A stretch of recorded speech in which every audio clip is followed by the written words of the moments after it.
Некои лица, некои предмети, некои предели се јавуваат во сеќавањата како светли траги во примракот, за да не потсетуваат на времето фатено во мрежата на старите улици, исчезнати меѓу новите бетонски блокови на сегашноста. Со глув звон одзвонуваат старите имиња. Исчезнуваат тие заедно со старите предели. И само сеќавањето понекогаш ги спасува од суровоста на заборавот.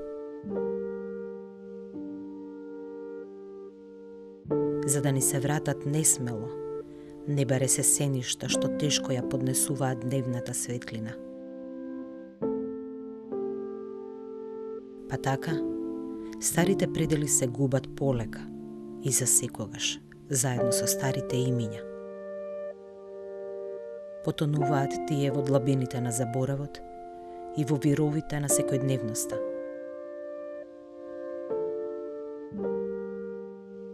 Како бродови со драгоцен товар, што залудно го очекуваат случајот да ги отпрета од немирното дно на водата.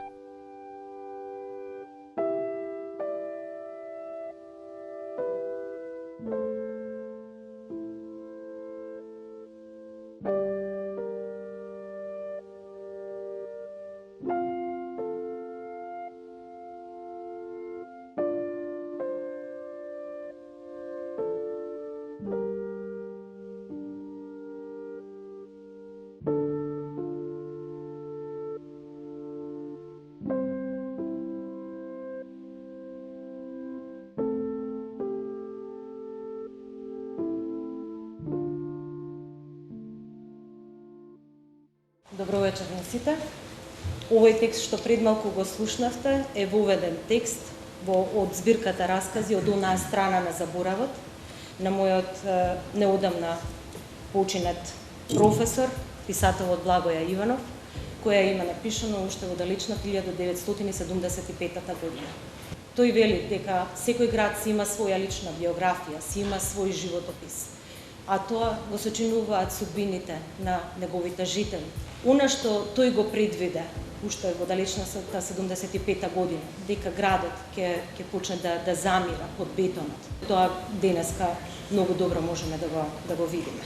Во оваа збирка Раскази, професорот мој, Благоја Иванов, писателот Благоја Иванов, пишувал за своји лични доживувања.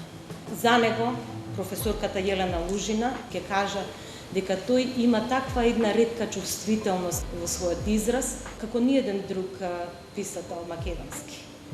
Јас ќе се надополнам на тоа. Значи, не само чувствителноста во неговата проза ме тера повторно да ја читам и препрочитувам, туку и документарноста, која што ми се чини дека е најбитниот дел, поголем од историските факти кои можеме да ги прочитаме во учебниците. Базирајќи се на тоа, на таа документарност, се обидов да ги сочувам од заборав сеќавањата и спомените на последните скопјани. Мои нелично доживеани, меѓутоа ги сметам како за еден убав дел, за убав период од животот на Скопје, кога луѓето знаеле за соживот, знаеле за љубов, знаеле за убави средби и покрај бедата и сиромаштијата, знаеле да живеат среќни. Во 90-тите години, кога и да се погледне в себе си, како душа одвоена од тело, се гледа вкачена на водно, на каменото столпче, веднаш до планинарскиот дом, ги ширам рацете широко и викам: "Те сакам Скопје!" Тоа Скопје не ми даваше да заминам. Веќе во 2000-тите години се наоѓам себе си седната на скалилата на градскиот трговски центар, со очите вперени во калдрмата која што безмилосно се вади историјата од култното Јениџаде, потоа оттаму погледот го вперувам во своите чевли и се викам: досега требаше да заминам. 20 години подоцна, ниту заминав јас од Скопје, ниту некој од оние што јас ги познавав што сакаа исто да заминат, меѓутоа имавме чувство дека Скопје замина од нас. сакајќи да направам нешто, само да се подкрепам себе си, зошто сум останала, ставот мој, зошто сум останала овде, се решив да ги соберам сеќавањата и спомените на старите Скопјани. Ми рековте дека сакате да отворите музеј на сеќавања и тоа многу ме заинтригира. Како ви падна на памет таа идеја? Мора да си имате своја причина заради која се зафаќате со ваква работа. Но зошто, живи Бог? Кому би му требало тоа и што ќе промени? Мислам да не ме сватите погрешно, мене ми се допаѓа идејата. Но нели гледате дека денешниве немаат интерес за ништо човечно? Само гледаат каде има пари за лапање.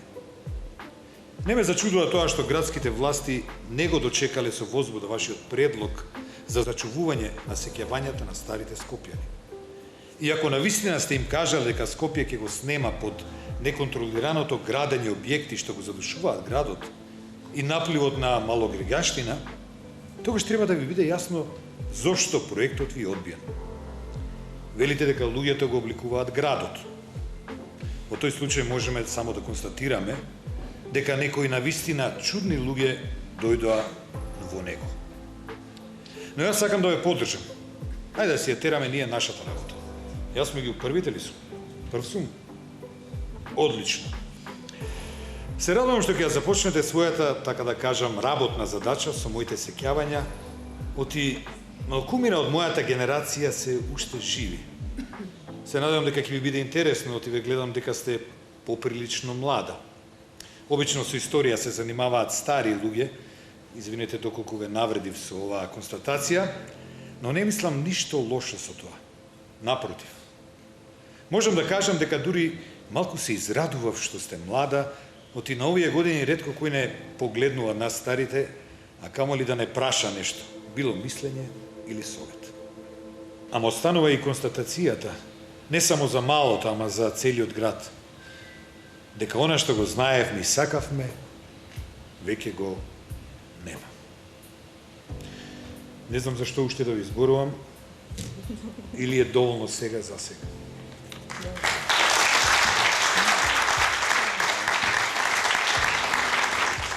Не би можела да го дефинирам точно моментот кога се појави тој мој интерес за минатото и за документите, доказите. Меѓутоа, и 11 жени, мојот прв роман, и Молчи со отворена уста, мојот втор роман, и ова дело се поврзани со минато. Има изрека една која вели нема иднина за луѓето што се занимаваат со минато, што живеат по тоа минато. Овој момент на враќање во минатото, на сеќавањата, на спомените, кои само се таложат, градираат во една поголема слика, ми е придобивка од монтажа. Ние монтажерите добро знаеме дека сме тренирани гледачи. Не гледаме како сите останати. Ние малку повеќе од гледаме, односно анализираме, меморираме, правиме синапси, врски помеѓу сето она што е кажано. Ги правиме врските помеѓу оние сознанија што ги добиваме. Некогаш ги запишуваме за полесно подоцна да им се навратиме, а некогаш едноставно само ги меморираме. Бидејќи тоа се јаки искази, емотивно јаки искази заради тоа што се поврзани со некои екстремни радости или екстремни таги, а потоа ги градиме. Како што би рекол теоретичарот на монтажа Сергеј Изештај, цигла врз цигла, цигла врз цигла, додека не дојдеме до една оформена приказна, една оформена состојба со која што понатаму би можела, ако сакаме, но и не мораме да манипулираме. Во таа смисла, јас многу сакам да давам коментар на сите тие настани, на сите тие билдани, градени, градирани настани случки. Многу често сакам да дадам и свој циничен коментар на сето тоа. Дали е тоа така, дали добро и успешно сум го направила тоа, вие читателите ќе процените, ќе просудите, а јас пак мислам дека најдобро тоа сум го постигнала во извадокот кој ќе ни го презентира Билјана. Дојдов само да ти кажам дека другарот почина. Другарот така се завикавме од времето на комунизмот. Тој што го снимаше пред некоја недела.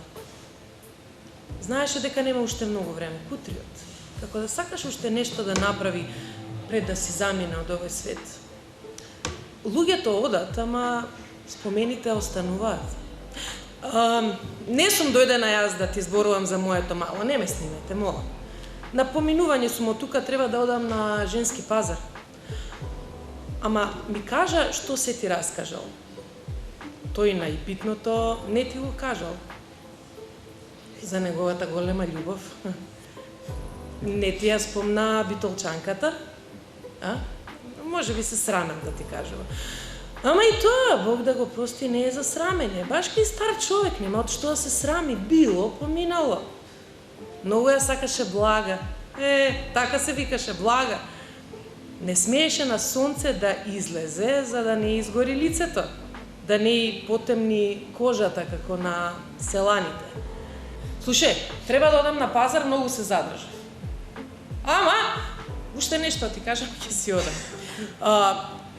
Имаше култура на одење во театар.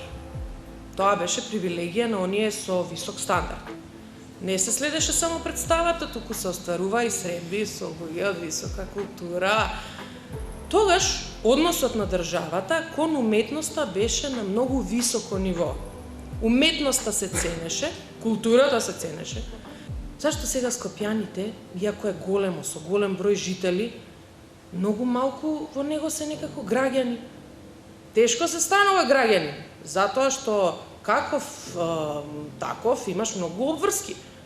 Од овие што се дојдени, населени во Скопје, дури трета, четврта генерација ќе може да си го засака градот. Знаеш што? Ми текна едно поетско име. Кога едно Скопје беше град, тоа ти е најсоодветен назив за музеј. А и одговара на модерните времиња. Ајде, отидов јас.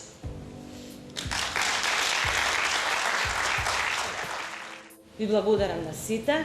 Присуствувавте на промоција на мојата нова книга Луѓето, а не градот, која е 215-то издание во едицијата Проаза на издавачката куќа Или. За дизајнот на корицата се погрижи Марија Смилевска, а сето ово убаво го презентираа нашите актери од Драмскиот театар, Педрак Павловски и Лјувјана Драгичевиќ-Пројковска. И за да продолжиме во духот на културата и културните традиции кои не смеат да замрат, можете слободно да отидете и да го погледнете репертоарот на Драмски театар. Ќе ги најдете таму представите во кои играат овие двајца прекрасни актери. Странци, вернисаж, Кармен, чудесна терапија, за нас почнува живот, или пак можете и онаа независниот проект на Билјана да го гледате подготвено и да уживате во нивните извадби, како што уживав и јас во секоја нивна извадба.